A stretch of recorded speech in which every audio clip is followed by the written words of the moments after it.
Hi Earthling, I'm Trice, and in this video you'll learn the 2 major subconscious blocks that are keeping your financial manifestations away. After I uncovered this block, I increased my yearly income by $10,800, and you will learn how to do it too. A couple months ago, I was sitting around contemplating, why is my financial abundance manifestation not appeared? What am I doing to block it? I just couldn't figure it out. Everything I had manifested in my life had come true, but it just wasn't working for me around money. And I was telling this to my sister on the phone, and she said, "Oh, I can see it, Trice." I said, "What?" She's like, "You're blocking the law of attraction." I'm like, "How?" She's like, "You're not open to receive." I'm like, "Yes, I am. Give it to me. Let it pour down on me." She's like, "No, you're not." And I'm like, "Yes, I am." And she's like, "Did you get $15,000 of checks in the mail?" And I said, "Yeah." And she's like, "Did you cash them?" And I was like, "No." And she's like, "How long ago was that?" I'm like, 10 months. And it slowly dawned on me. My sister had given me $15,000 along with my mother as a gift. And I thought the gift was too big and that if I accepted it, I would be greedy. That's what I internalized that as. But as my sister aptly pointed out, I was blocking receiving the money from the universe. So what I did is I instantly put on my little sandals and sashayed down to the bank and cashed the checks.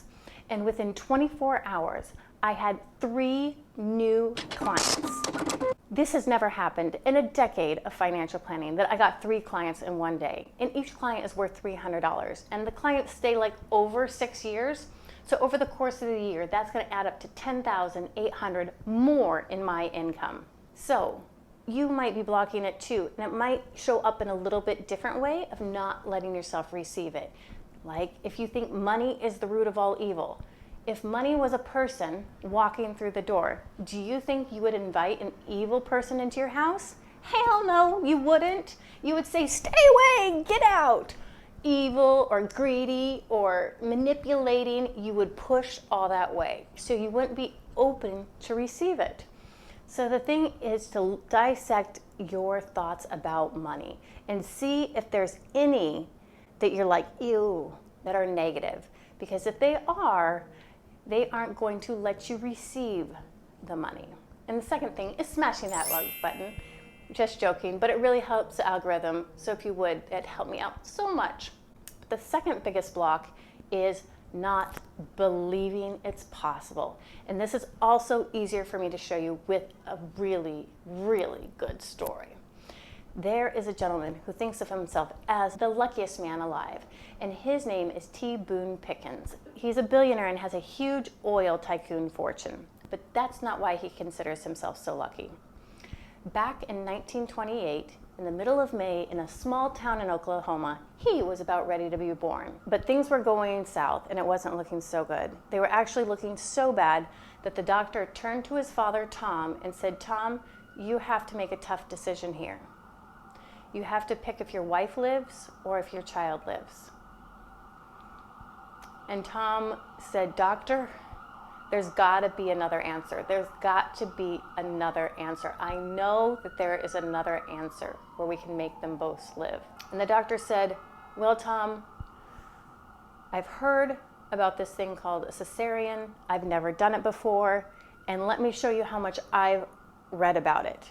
He hands him a 1.5 pages of paper full of how to do the procedure.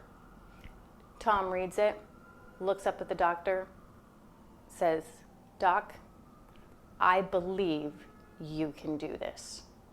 Then Tom proceeded to convince the doctor to perform a cesarean C-section, and T. Boone Pickens was born. The next time a cesarean was performed in that hospital was 30 frickin' years later. 30 years later, all because Tom's dad believed there has to be another option. He didn't know what the option was.